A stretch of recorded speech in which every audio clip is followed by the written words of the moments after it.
किस्म का आप कह लें कि जायसवाल की वो हाइप बन चुकी है, जो रियल मायनों में वो लड़का डिजर्व करता है। जिस तरीके से उसने इंग्लैंड को तोड़ा है, अब तो एक 2 ओवर और उसको मिलते तो वर्ल्ड रिकॉर्ड अपने नाम बना लेता। आज तक किसी बैट्समैन ने 12 से ज्यादा छक्के टेस्ट क्रिकेट में एक इनिंग्स में नहीं मारे, और अगर उसने ये काम अपने करियर के छोटे से करियर में 7वें मैच में ये काम कर दिया है, तो फिर आप अंदाजा लगाइए कि how talented he is. Of side पे छक्के सर्टन ओपिनियंस इस वक्त मार्केट के अंदर फ्लोट अराउंड कर रहे हैं टीम इंडिया की इस विक्ट्री को लेके और बैट्सबॉल की फर्दर अप्रोच को लेके। और मैं यही बार बार बात दोहरा रहा था कि ऐसी जगह पे ले जाके छोड़ो जहां पानी भी कम हो, ऐसी जगह पे जाके डुबाओ कि जहां आपके पास पानी किश्ती को ना चलने का सहारा ही खत्म हो जाए, क्योंकि साइकोलॉजिकल जायसवाल ने वो कर दिया जो मैं अपने पूरे करियर के अंदर नहीं कर सका। उसने मेरे पूरे करियर के जितने भी छक्के थे ना, वो जितने भी मैंने पूरे करियर के छक्के मारे, उसको उसने एक इनिंग्स के अंदर तोड़ दिया। मतलब ये कहने का उनका मकसद ये था कि उन्होंने अपने टेस्ट करियर के अंदर सिर्फ और सिर्फ को मतलब ऐसी की तैसी पूरा मतलब उनकी आगे की क्रिकेट भी खा गया।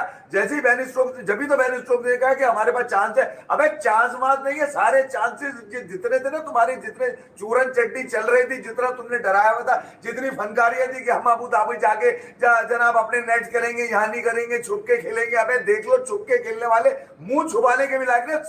850 से जायद इंडिया ने रन मारे, 450 चल जाता है तो शेयर भी कर दूंगा उसमें। रामा अंजाम दिया अली साहब, सबसे बड़ा रामा अंजाम तो ये कर दिया कि WTC 2024-25 की साइकिल में जायसवाल साहब लीड कर रहे हैं 861 रन बना के। उस्मान ख्वाजा जी का रिकॉर्ड जो है उन्होंने तोड़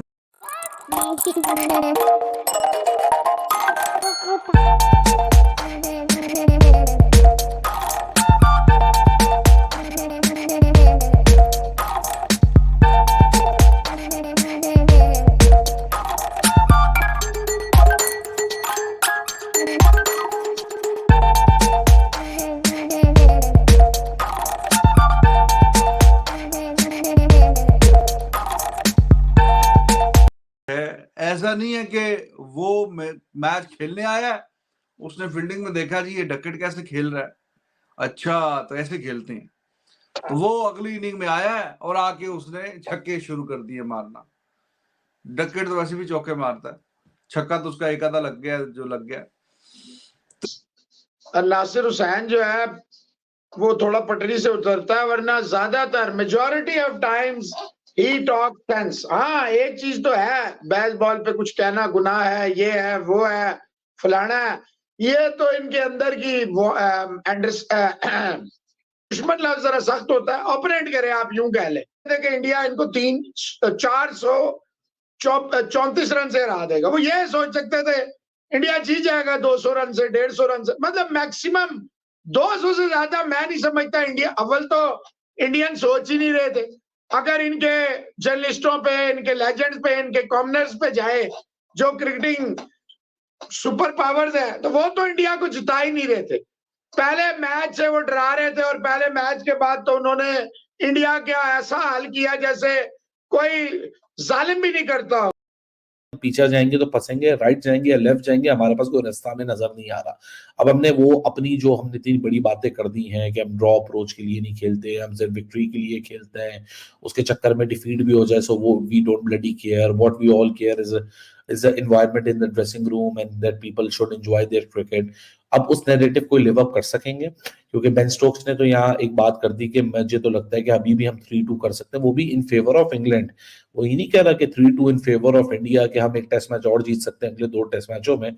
सो बेन स्टोक्स तो ये बात कह रहा है कि 434 रन के लॉस के बाद भी, जो कि एक रिकॉर्ड ब्रेकिंग डिफीट है इंग्लैंड के लिए भी और इंडिया के लिए भी, इनफैक्ट वो ये बात करता है कि हम तो अभी भी फोकस कर रहे हैं कि we will end up the series is 3-2। बहुत सारे लोग बोल रहे हैं 4-1, वो कहते हैं 4-1 नहीं 3-2 होगा हमारे फेवर में। सो क्या वो डिनाइल मोड में है? So there is a lot to talk about. आगे बढ़िए, जल्दी से कर दीजिए वीडियो को लाइक, चैनल को कर दीजिए सब्सक्राइब, क्योंकि आप लोगों की लिए तो ये लाइक और सब्सक्राइब फ्री होता है, लेकिन एज अ कंटेंट क्रिएटर। हाँ सर, एलिस्टर कुक ने सिर्फ और सिर्फ 11 सिक्सेस स्कोर किए हुए हैं, लेकिन दूसरी तरफ उन्होंने अगर फोर्स की बात करें तो 1442 चौके उन्होंने टेस्ट के अंदर मारे हुए हैं। और ये जो प्लेयर था ना, ये टेस्ट का एक बहुत बड़ा प्लेयर था। और जब तक ये खेलता था, इंग्लैंड की जो ओपनिंग होती थी बड़ी ज्यादा स्ट्रॉन्ग नजर आई थी। बड़े ही पक्के किस्म के ओपनर थे। 3300 मारना कोई आसान बात नहीं होती, बहुत बड़ा अचीवमेंट होता है। तो इन्होंने ये स्टेटमेंट दिया, इसका मतलब है कि कोई ना कोई तो दम है ना। और यशस्वी जायसवाल की यही नहीं, हर कोई तारीफें कर रहा है, हर बंदा तारीफें कर रहा है और हर कोई कह रहा है कि बहुत शानदार किस्म का प्लेयर है। अपनी नेचुरल गेम ही खेले, ऐसे ही खेलेगा, ऐसे ही फायदा होगा। इंडिया के कोच ने भी ये कह दिया कि जो रोहित शर्मा और यश जडेजा की जो पार्टनरशिप थी 33 के ऊपर 3 आउट के बाद, उस पार्टनरशिप के बाद से जो इंडिया की गेम के अंदर जो ग्रिप थी ना, वो ज्यादा मजबूत हुई थी। दूसरी तरफ अगर मैं बात करूं तो जो अपडेट आ रही है वो ये आ रही है कि जसप्रीत बुमराह चौथा टेस्ट मैच नहीं खेलेंगे। वही मतलब नहीं, अब तो जनाजे उठ गए ना बेस बॉल के। अब तो ये वाला कहाँ का जैस बॉल, कौन सा जैस बॉल, कैसा जैस बॉल यार, सारा बेस बॉल में डाल के उसने फला कर दिया, उसको छोड़ा ही नहीं। आप और यार देखें, कोहली नहीं, अश्विन नहीं, अश्विन 20 से चले गए, उनकी शायद अम्मी का आपको पता ही चल गया होगा सबको।